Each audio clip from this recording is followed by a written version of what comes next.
Bom dia, meus amores do quinto ano. Como vocês estão? Tudo bem? Hoje, no nosso vídeo de história, a gente vai falar sobre a história do Brasil, sim, mas eu vou fazer um recorte um pouco diferente, tá? Nesse meu recorte aqui sobre a história do Brasil que a gente vai revisar, a gente vai falar sobre a nova república.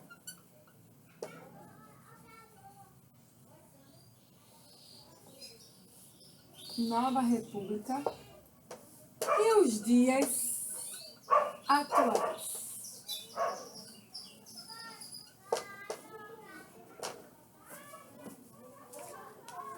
Certo? Então a gente vai falar sobre a nova república e os dias atuais que a gente está vivendo. Vocês sabem que a gente trabalhou com período colonial, período regencial, período imperial, capitania hereditárias, a gente trabalhou.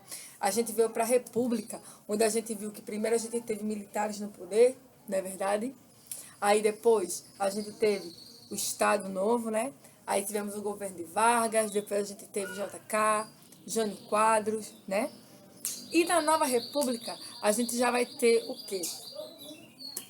Um período onde a gente vai ter a ditadura militar, que a gente falou sobre, né? Onde vocês até falaram a opinião de vocês sobre a ditadura. A gente fez aquele trabalho lindo sobre a interpretação das músicas, né? Que falavam da ditadura militar. E aí a gente já está no período da República Nova, né? Um período de mudanças aí para o Brasil. E a gente sabe que a gente vai ter no Brasil também alguns poderes, o legislativo, o executivo, o judiciário. Na verdade, a gente conhece isso, a gente viu isso aqui. A gente viu os símbolos nacionais, na verdade. Então, o que acontece? O nosso país, ele é um país democrático? Sim, é democrático. A partir do momento que a gente escolhe os nossos governantes, é democrático. Mas temos que fazer um adendo, porque o nosso país exerce a democracia, mas ainda obriga os cidadãos a irem votar. As eleições que a gente vivenciou durante o mês de novembro, a gente está exercendo o nosso poder de cidadão, a nossa democracia, indo votar em quem a gente quer representar, né? Em quem a gente quer que nos represente, né? Mas o voto ainda é obrigatório. Diferente nos Estados Unidos, né? Que acho que vocês já ouviram falar que os Estados Unidos é um país desenvolvido de primeiro mundo, muitas pessoas falam, e lá o voto não é obrigatório. As pessoas votam se quiser. Não é obrigatório o voto. Vota se quiser. A gente vê muito isso, né? E aqui no Brasil, apesar da gente viver numa democracia, existem ainda algumas coisas que a gente não pode escolher, né? Como o fato da obrigatoriedade do voto. Mas nós vivemos em uma democracia, num país democrático, numa república, pois nós temos a nossa voz ouvida. E muitas pessoas antes de nós lutaram para ter esse direito ao voto. Porque antes, como vocês sabem, no período do início da República no Brasil, nem todo mundo podia votar. No período do governo de Vargas, antes do governo de Vargas acontecer de fato, nem todo mundo poderia votar. Foi no governo de Vargas que a gente teve analfabeto podendo votar, né? Coisa que antes não acontecia, né? De poder exercer o direito a escolher seus representantes. Era uma coisa que era mais voltada para as elites. Lembram da política do café com leite? Lembra do coronelismo? Lembram disso? Então, naquela época não era todo mundo que podia votar, né? Tanto que a gente via essa questão da política de café com leite. Em um ano era eleito um representante paulistano e no outro um representante mineiro. Daí esse trocadilho com café com leite. Café, São Paulo, leite, Minas Gerais. E nem todo mundo podia votar naquela época. E a gente via muito que eles tinham muitas fraudes nessa questão do voto. E isso fez parte desse início da República. Já hoje, né, a gente tem um sistema de votação diferente, né? São urnas eletrônicas, não são urnas de madeira, onde a gente colocava as cédulas de papel, né, eleitoral dentro, né? Então muita coisa já mudou. Pegando esse gancho, a gente vai fazer a atividade no livro de reforço das páginas do livro de reforço de história.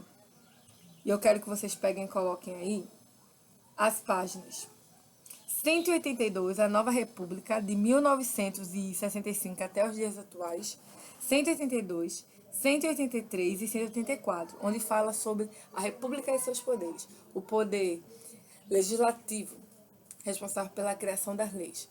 judiciário, ele é responsável por é, é,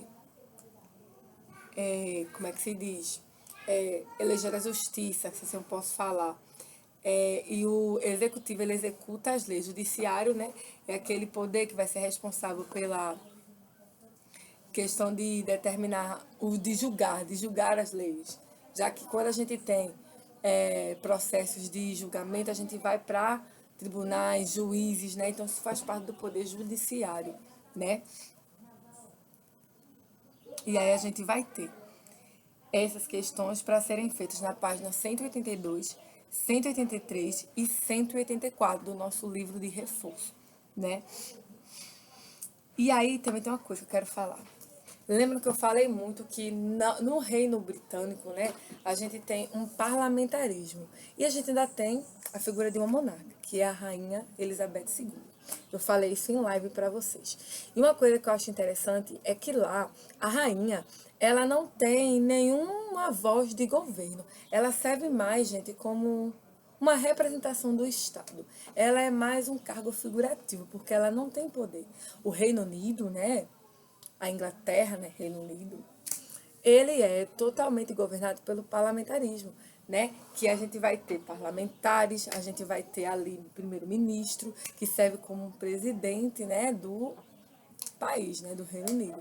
Então, eu acho isso bem diferente, porque o Reino Unido foi um dos únicos países europeus, né, que manteve essa tradição de monarcas, né? Quando que na Espanha a gente não tem mais monarcas no poder, na Rússia não temos mais, né? Não temos mais monarcas na Itália, não temos na França mais, né? E quando a gente vai estudando mais a fundo a história, a gente vê que esses monarcas do passado, né, saíram do poder de uma forma trágica, né, a gente vê. E na Inglaterra se mantém, né, essa questão de o monarca. E eu acho isso muito fascinante, porque até hoje se mantém, né? Muitos historiadores falam que a Inglaterra soube como se manter firme nessa questão da monarquia, no mundo que ocorria muitas revoluções para acabar com a monarquia. Não foi só, gente, no Brasil que se teve revoluções, revoltas para acabar com um sistema de reis e rainhas governando o Brasil, para ser independente. Não, foi algo que ocorreu no mundo todo. E o Reino Unido conseguiu, né, até hoje ter um monarca lá, mas que não tem os seus poderes. Eu acredito que eles conseguiram essa façanha porque hoje existe um monarca no Reino Unido, que é a Rainha Elizabeth II, mas ela fica com a imagem meramente ali do Estado, representando o Estado mais representativa, sabe? Não tem muito poder. Eu acredito porque abdicou de muito poder, não tem um poder totalitário, abriu mão de muitas coisas, né? Para poder continuar no poder. E a questão do parlamentarismo foi fundado no governo de Henrique VIII, rei da Inglaterra. Tá? Só para falar sobre isso, porque na página 184, deixa eu só confirmar aqui para a tia não se confundir. 184 do livro de vocês, então a bandeira do Reino Unido, e eu lembrei de falar para vocês que ele era parlamentar, tá? Então, gente, vejam só, esse foi o nosso vídeo de hoje. Eu espero que vocês tenham gostado. Qualquer dúvida, coloca aqui nos comentários da plataforma para eu saber. E no mais é isso. Tenham um bom dia, um cheiro enorme para vocês, um beijo e até amanhã, se Deus quiser, com mais um vídeo.